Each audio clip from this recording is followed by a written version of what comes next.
பொதுநலவாய அரசு தலைவர்கள் மாநாட்டை முன்னிட்டு ஏற்பாடு செய்யப்பட்டுள்ள வாகன தொடரணியின் 14ஆம் நாள் பயணம் இன்றாகும்.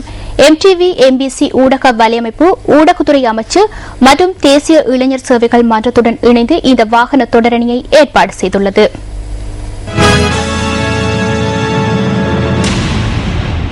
பொதுநலவாய அரசு தலைவர்கள் மாநாட்டை முன்னிட்டு ஏற்பாடு செய்யப்பட்டுள்ள வாகன தொடரணியின் 14ஆம் நாள் பயணத்தின் ஆரம்ப நிகழ்வு வரலாற்று சிறப்புமிக்க தம்புள்ள நகரில் இன்று காலை இடம்பெற்றது.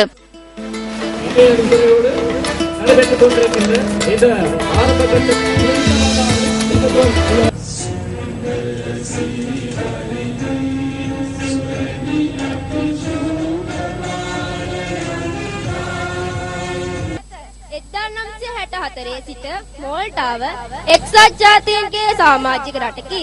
prior to the arrival of the இந்த சந்தர்ப்பத்தில் மத்திய மாகாண விளையாட்டு மற்றும் இளைஞர் விவகார அமைச்சர் பிரமித்த பண்டார தென்னக்கோன் மற்றும் தம்புள்ளை நகர மேயர் ஜாலி ஒபாத உள்ளிட்ட பலர் கலந்து கொண்டிருந்தனர். இதன்போது பிரமித்த பண்டார தென்னக்கோனினால் மோல்டா நாட்டின் தேசிய கொடி ஏற்றப்பட்டது.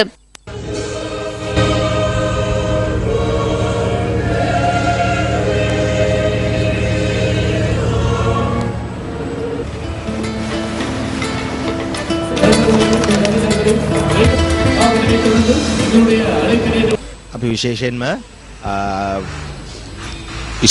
பொதுநலவாய அரசு தலைவர்கள் மாநாட்டை முன்னிட்டு ஏற்பாடு செய்யப்பட்டுள்ள இந்த வாகன தொடரணி தொடர்பில் சிரச ஊடக வலையமைப்பு மற்றும் தேசிய இளைஞர் சேவைகள் மன்றத்துக்கு நாம் நன்றிகளை தெரிவிக்கின்றோம்.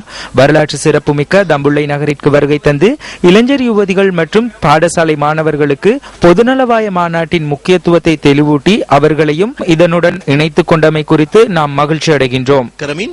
ඔවුන්වත් මේ අවස්ථාවට දායක කර ගැනීම ගැන අපි ස්තුතිවන්ත වෙනවා, සන්තෝෂ වෙනවා. பின்னர் பொதுநலவாய மாநாட்டை முன்னிட்டு ஏற்பாடு செய்யப்பட்டுள்ள வாகன தொடரணி மாத்தளையை நோக்கி பயணத்தை ஆரம்பித்தது.